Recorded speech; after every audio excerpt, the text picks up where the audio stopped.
बल बराबर क्या होता है, एफ बराबर एम इंटू ए, यही होता है ना, एफ बराबर एम इंटू ए।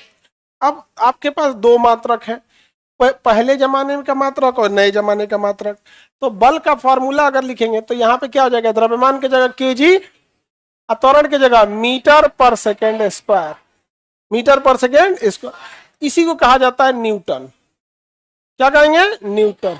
इसे क्या कहेंगे, न्यूटन। अच्छा, इसका एक और मात्रक हो सकता है, इसके जगह हम ग्राम लिख सकते हैं, केजी की जगह क्या लिख सकते हैं, ग्राम। अब मीटर पर सेकंड के जगह पे सेंटीमीटर पर सेकंड स्क्वायर, क्योंकि अब सेकंड को तो नीचे नहीं ले जा सकते, क्योंकि याद कीजिए किसी भी मात्रक में समय का मात्रक सेकंड ही था। समझ में आ गया कि नहीं आ गया। तो बल के दो मात्रक, फॉर्मूला तो यही हो गया। हम द्रव्यमान की जगह केजी लिख सकते हैं, त्वरण का मात्रक मीटर पर सेकेंड स्क्वायर, इसे हम कहते हैं न्यूटन। और अगर केजी को हम ग्राम में लिख दे, मीटर को सेंटीमीटर में लिख दे, आई तो सेकेंड, तो इसे हम क्या कहेंगे, डाइन। क्या कहेंगे, डाइन। क्या कहेंगे, डाइन। याद रहेगा, डाइन। देखो, अगर हम कहें बल बराबर क्या होता है बाबू, एम इंटू ए, हम इसे एम इंटू जी भी लिख सकते हैं कि नहीं, बात तो बराबर ही है, ये तो हम पढ़ा भी चुके हैं बाबू। अब तो ये बच्चों का चीज है, ए बराबर एम ए की, ए बराबर एम जी कहिए यहाँ पर। तो अगर हम आपसे कहें कि ये फॉर्मूला दोनों सेम है कि नहीं, तो आप तो कहेंगे हाँ सर सेम है। तो आपसे अगर हम कहते हैं कि बताइए 1 kg फोर्स कितना होता है, 1 kg फोर्स, तो कोई दिक्कत नहीं है, फोर्स इज इक्वल टू होता है एम इंटू जी।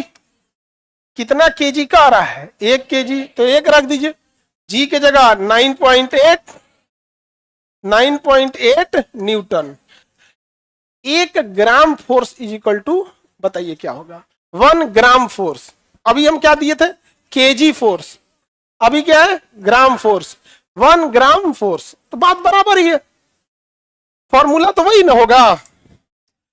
तो द्रव्यमान के जगह 1 ग्राम, इसके जगह 9.8 मीटर पर सेकेंड स्क्वायर। देखो यहां इतना झमेला इसलिए नहीं किए थे क्योंकि मीटर था।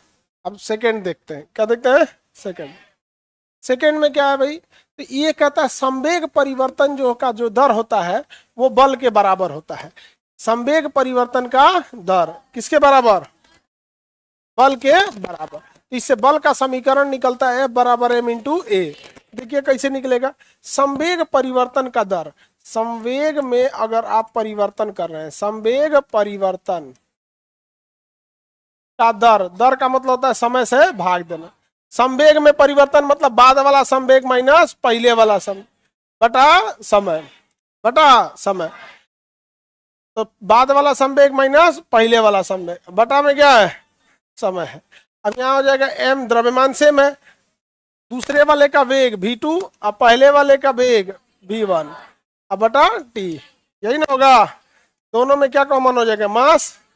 अब v2 minus upon t, v2 minus v1 बटा t क्या होता है, त्वरण।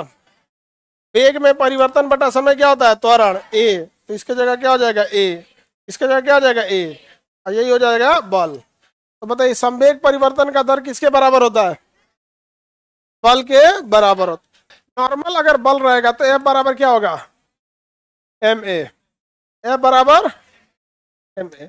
अब अगर ये तृतीय पथ वाला होगा तो m के जगह तो m रहेगा, तो एम भी स्क्वायर बाई आर हो जाएगा, एम भी स्क्वायर बाई आर, या F बराबर एम आर ओमेगा स्क्वायर। देखो ये वाला याद रखना, ये वाला एम आर ओमेगा स्क्वायर। अब ओमेगा का फॉर्मूला आपको पता है कि ओमेगा बराबर क्या होता है, v बाई, ओमेगा बराबर क्या होता है बताइए, v बाई आर, ओमेगा बराबर v बाई आर। कोणीय चाल बराबर रेखीय चाल बटा वृत्त, वृत्त की त्रिज्या, r मतलब क्या होता है, रेडियस, तो रेखीय चाल बटा वृत्त की त्रिज्या, याद रहेगा। तो ओमेगा का फॉर्मूला क्या होता है, v by R, v by are.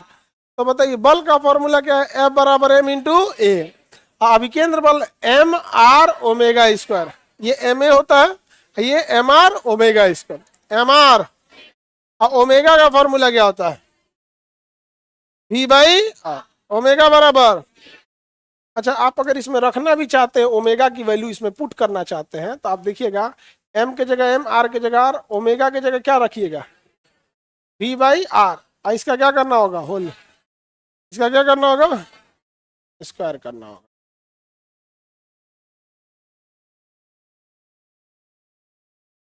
We square by R square, इससे स्क्वायर से ही आर कट जाएगा, एम भी स्क्वायर बाई आर। इसी का डेराइव फॉर्मूला है वो, इसको डेराइव करके यहां लेके आ जाइए।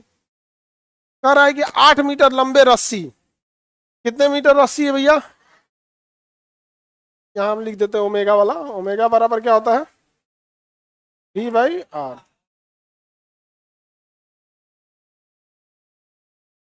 कह रहा है कि 8 मीटर लंबे एक रस्सी, त्रिज्या कितनी है भैया, 8 मीटर, क्योंकि रस्सी है, इसको गोल गोल घुमाइएगा तो वही त्रिज्या बन जाएगा। रस्सी 400 केजी का भैंसा, अरे बाप रे बाप, द्रव्यमान कितना है, 400 केजी का क्या है, भैंसा है। कितना मीटर लंबी रस्सी से बांधा है, 1.5 कोणीय चाल से चल रहा है। कोणीय चाल मतलब ओमेगा, ओमेगा कितना है 1/2, ओमेगा कितना है 1/2। तो खूंटे पर कितना बल लगा रहा होगा, यदि इसका कोणीय चाल यानी कितने रफ्तार से घूम रहा है, 1.5 कोणीय चाल से घूम रहा है, तो कितना बल लगा रहा होगा। तो क्या फॉर्मूला होता है, एम आर ओमेगा स्क्वायर। क्या फॉर्मूला होता है, एम आर ओमेगा स्क्वायर। कोणीय बल F बराबर M R omega square. M कितना है 400 केजी, कितनी त्रिज्या है 8, ओमेगा कितना है 1.5, कोणीय चाल है 1.5।